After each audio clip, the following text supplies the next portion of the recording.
আলাইকুম রহমতুল্লাহি বারকাতুহু। আমার ভিডিওগুলো দেখতে থাকুন, দেখতে দেখতে ভালো লাগে, ভালোবাসা হয়ে যাবে ইনশাআল্লাহ। প্রিয় দর্শক, যুক্তরাষ্ট্রে উড্ডয়নের কিছুক্ষণ পরই একটি বিমান বিধ্বস্ত হয়, নিহত হয়েছে 6 জন। আসনকে বিস্তারিত দেখি।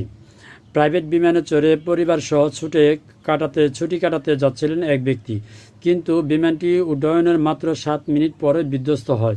মর্মান্তিক এই ঘটনার শিকার হয়ে নিহত হয়েছেন যুক্তরাষ্ট্রের ওহাই অঙ্গরাজ্যের ধনাঢ্য লিপ্তপতি জিমস ওয়েলার ও তার পরিবারের 3 সদস্য। সংবাদ মাধ্যম দ্য গার্ডিয়ান জানিয়েছে, 30 জুন স্থানীয় সময় সকাল 7টার কিছু আগে ইয়াংস্টাউন ওয়ারায়েন আঞ্চলিক বিমানবন্দর থেকে চেসনা 441 মডেলের এই বিমানটি উড্ডয়ন করে। তবে মাত্র 7 মিনিট পর বিমানবন্দর থেকে প্রায় 2 মাইল দূরে গিয়ে বিমানটি বিধ্বস্ত হয়। জানা গেছে, বিমানটি বোজম্যান মন্টানার উদ্দেশ্যে যাত্রা করেছিল। ধনাঢ্য শিল্পপতি জিমস ওয়েলার ও তার পরিবার ছুটি কাটাতে সেখানে যাচ্ছিলেন।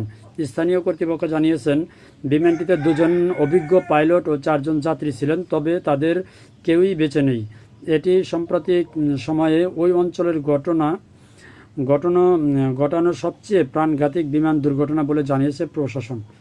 কর্তৃপক্ষ আরও বলেছেন, দুর্ঘটনার কারণ জানতে national transportation safety board, NTSB এবং FAA যৌথভাবে তদন্ত শুরু করেছে। তদন্ত শেষে বিস্তারিত জানানো হবে। ধন্যবাদ সবাইকে। আসসালামু আলাইকুম রহমতুল্লাহি ওয়া বারাকাতুহু।